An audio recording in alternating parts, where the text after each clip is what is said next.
Assistimos a Invocação do Mal 4, O Último Ritual, e hoje nós viemos aqui para dar toda a nossa opinião sobre esse filme que promete ser o último da franquia. Será?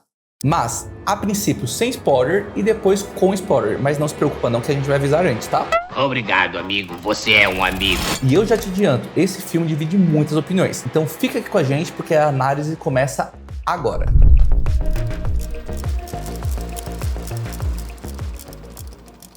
E aí, fã? Nático, eu sou o Denilson. E eu, Manga. E verdade seja dita, Invocação do Mal ganhou o coração de uma galera que virou fã da franquia e principalmente das histórias baseadas nos casos reais do casal Walker. Baseado em fatos verdadeiros. A franquia começou lá em 2013 com James Wan, que praticamente revolucionou o terror moderno de lá pra cá. Tivemos Invocação do Mal 2, Invocação do Mal 3, sem falar nos imensos e infinitos spin-offs que ajudaram a expandir esse universo inteiro. Aí quando eles anunciaram que esse quarto seria o último filme da linha principal, o hype explodiu, né? A galera já estava esperando algo muito mais sombrio, muito mais pesado. Aquele diferentão, né? Porque justamente foi o que eles venderam no anúncio, que seria o caso mais diferente dos Warren. E falando em diferente, bora começar pela história. Porque assim, esse filme não tem absolutamente nada de novo. É mais uma vez o nosso casal Warren favorito indo ajudar outra família com problemas sobre demônios e tentando resolver do jeito deles. Porque novamente a Igreja Católica se recusa a ajudar ou demora demais. Agora, a grande mudança é que nós tivemos aqui não só uma, mas duas famílias envolvidas. A gente já sabia que o filme seria baseado no caso da família Smurl, mas dessa vez, os próprios Warrens também estão enfrentando dilemas familiares. E sinceramente, a gente acaba ficando muito mais vidrado nos problemas do nosso casal favorito do que dos Smurfs, o que faz o filme ir de 0 a 100 rápido demais. No momento, os Smurfs estão tranquilos, aí corta para os Warrens e quando volta, os Smurfs já estão no auge do desespero, na manifestação demoníaca, já entrou em caos absoluto. Gargamel já possuiu todo mundo. Claro, a gente sabe que no caso real isso durou por anos, mas no filme eles não vão conseguir passar isso em 2 horas. Mas mesmo assim, a construção da atmosfera ainda ficou meio corrida. Falta aquele peso gradual mostrando como eles chegaram nesse limite. Porque se vocês lembram do primeiro filme de Invocação do Mal, que deve ser o marco deles, né? Vocês vão lembrar que a mãe, a Caroline, ela viu diversos fenômenos antes de ir atrás dos Warriors. O relógio parava, as portas batiam, cachorro morreu. Tava umas porradas, né? As meninas começaram a ver um monte de aparição. Então demorou, a gente conseguiu olhar e falar assim, essa família realmente tá precisando de ajuda. Nesse filme, a gente não conseguiu ter esse mesmo sentimento, né? Sim, e é igual no 2, né? O 3 é meio ruimzinho, mas o 2 é a mesma coisa. Vai acontecendo umas coisinhas e a escala vai subindo. Sim. Esse é muito rápido, né? Uma hora você tá em paz, outra hora já vai pra guerra, né? Tipo, ele não acaba tendo uma construção tão boa como o primeiro e o segundo, que pra nós é o melhor da franquia. Agora um ponto que sempre funciona e aqui não foi diferente é a relação entre o Ed e a Lo. É impressionante como o Patrick Wilson e a Vera Farmiga conseguem passar essa química, tipo, sensacional. Realmente passa como se fosse um casal natural. Eles realmente são um casal que se ama, que se apoia e que enfrenta qualquer coisa juntos e que também vencem qualquer coisa enquanto estiverem juntos. E isso é essencial, porque desde os trailers já dava pra sentir que o lado familiar teria um destaque aqui no filme, né? A preocupação da Lorraine com a Judy, a filha dele sendo alvo direto do demônio, tudo isso acrescenta pro desenrolar da história que eles quiseram passar aqui nesse filme. A família vai falar muito mais do que o próprio caso demoníaco em si, né? Sim. Eles estão até mais preocupados com a Judy, né? Nos outros filmes, ele só chegava pra salvar ela, né? Não, até tem um filme que, tipo, a Judy, se eu não me engano, eu não lembro, acho que é o 2 ou 3. Errou! A Judy, ela começa a ser atacada em casa ainda quando criança. Pela Annabelle. E aí eles correm lá e tal, mas, tipo, aqui é bem diferente. Tipo, ela é o foco, né? É o foco principal, os demônios esquecem.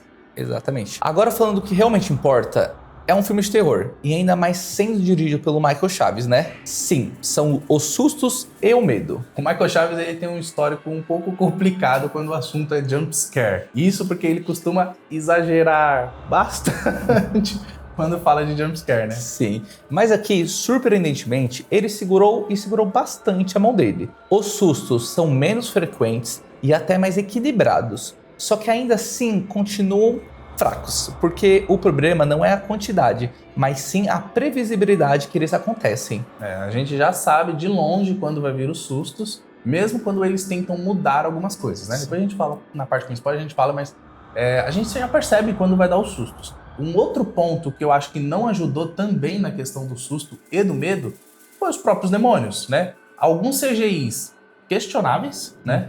Outros demônios têm as suas aparições bem sinistras. Aquele demônio fazendeiro lá, mano, É o único que presta. ele é tipo uma vala, que você olha pra ele assim, você fala, ele é sinistro, tá ligado? Mas tipo assim, não acrescenta nada na história mais pra frente. Você não vê um desenrolar legal com ele. Então, realmente a vala tem uma aparição boa. E o não restante, faz nada. Exatamente. E é diferente do 2, né? Porque aqui tem alguns demônios que a gente já vê no trailer e tudo mais. Só que no filme 2, isso é muito bem construído, né? Que é o Bill. O Bill vai sendo... Só tem um demônio, que é o Bill, até os 20 minutos finais do filme, né? E depois apresenta os outros demônios. Esse tenta apresentar já todos de uma vez e tal. E não fica legal como eles não conseguem dar aquele sentimento de medo, sabe? Tipo, a gente fica com medo do Bill, não sabe o que ele é, fica com aquele suspense para depois vir uma coisa muito pior, né? Que não se encaixa tão bem nesse filme, infelizmente. No fim das contas, o filme pode até arrancar um susto ou outro, mas medo de verdade, aflição e aquela sensação de terror pesado, não espera aqui, porque você não vai ter. Agora, editor, bota na tela, porque aqui tem spoilers. Se você ainda não... O editor tá com preguiça, vulgo eu. Economizar meu tempo. Se você ainda não assistiu o filme, vai lá, assiste, depois volta aqui nesse vídeo pra você ver a nossa opinião com spoilers, beleza? Mas assim, falando em spoilers, já quero começar com uma perguntinha bem tranquila, bem calma, tipo... Que bosta de demônio é esse que vocês colocaram nesse filme? Eu não entendi nada, mano. É o demônio cinza, né? É o ET de Virgínia. Os caras me vendem um filme dizendo que seria o mais pesado, o mais terrível, de que se tratava um inimigo que nem o próprio Warren conseguiram resolver. E aí eles me entregam essa porcaria. Não tem nenhuma palavra que resuma melhor esse demônio. Não, é sério. Tipo assim, os caras me mostram um ET pendurado no teto e você, tipo, não consegue ver direito, porque, tipo, o bicho é cinza, tá tudo escuro, você só vê um negocinho no olho lá. Eu falei, caramba, ia ter mais aparição. Se você mudasse um pouco a cor e o uniforme, eu falaria que é o Homem-Aranha. Não, eu ia falar que era o Demogorgon. É o Demogorgon. O Homem-Aranha ou um ET, dá pra passar qualquer coisa, menos que é um demônio. Não dá medo. É uma coisa ridícula. Não. E ele não é um demônio. O demônio é um espelho. O inimigo do filme é um espelho, mano.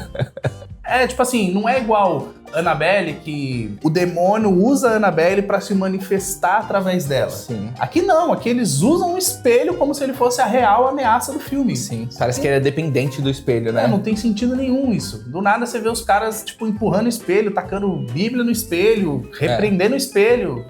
Sim, não deu certo. Daqui a pouco apareceu espelho bom. Tem algum demôniozinho mais forte do que eu? Pelo amor de Deus, eu tô assistindo Branca de Neve. O demônio Valda aqui. Branca de Neve, as 7 aparições. E o filme acaba apresentando esse demônio logo no começo da carreira dos Warrens. Igual já apresentou no trailer, né?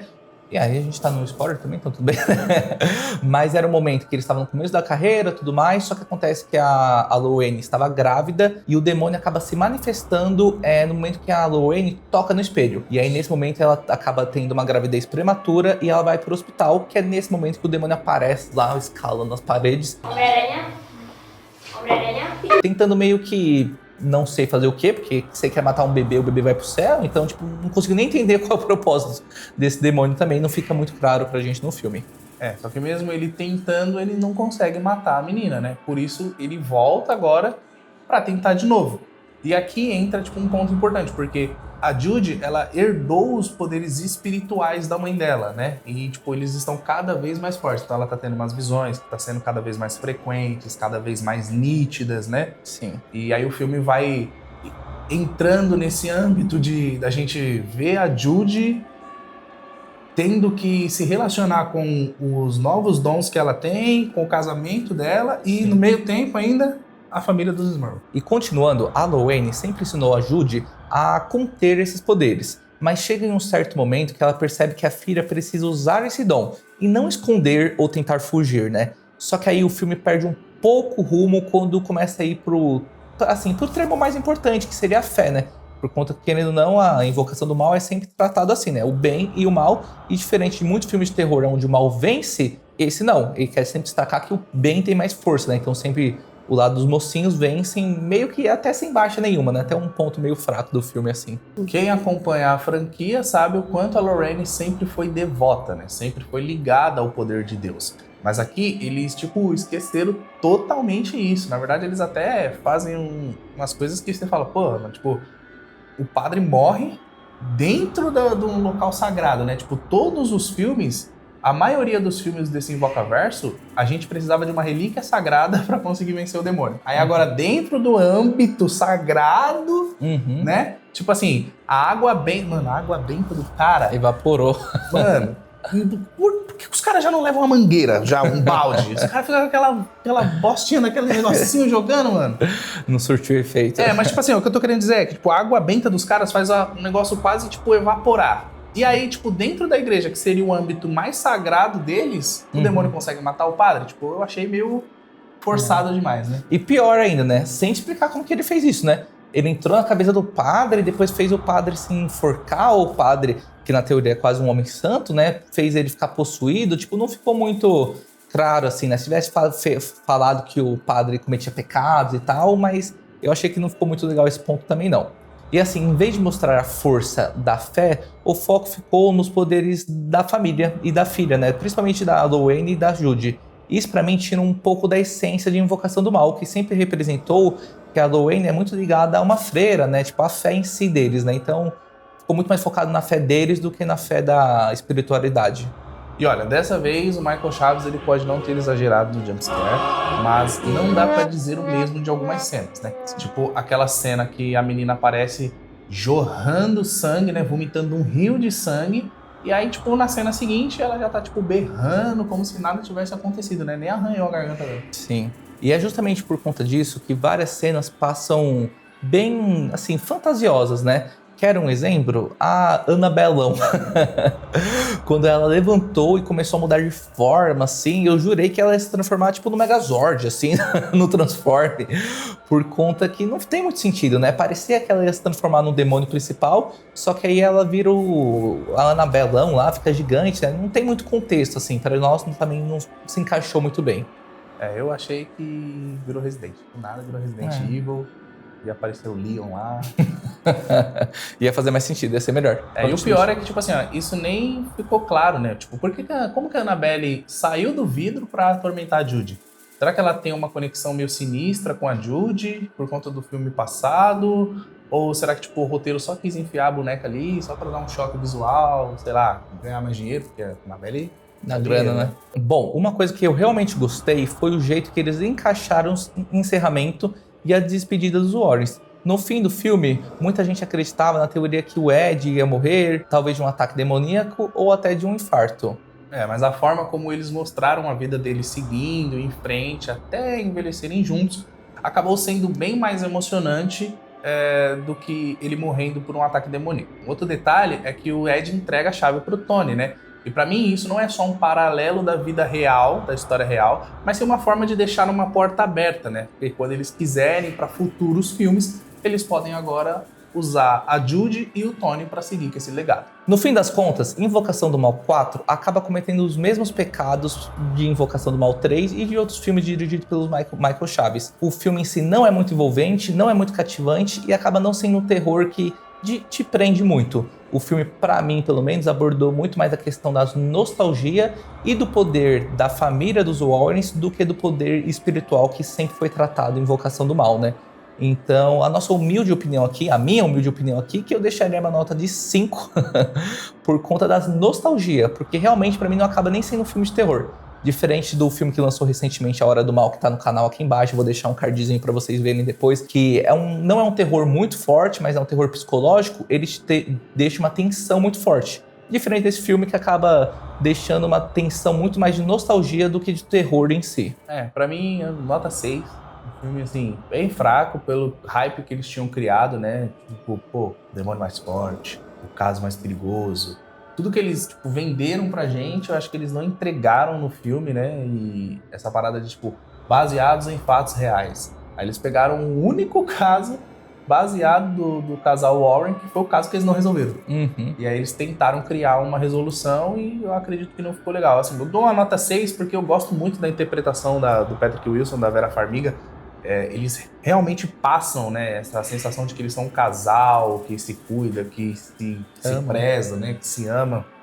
Mas eles carregam meio que o filme nas costas. Só que quando você olha para todas as outras questões, algumas outras coisas ainda você fala, ah, legal, essa ceninha aqui, tipo a cena do fazendeiro lá no canto, enquanto a mulher vai lavar roupa e tal, sinistra.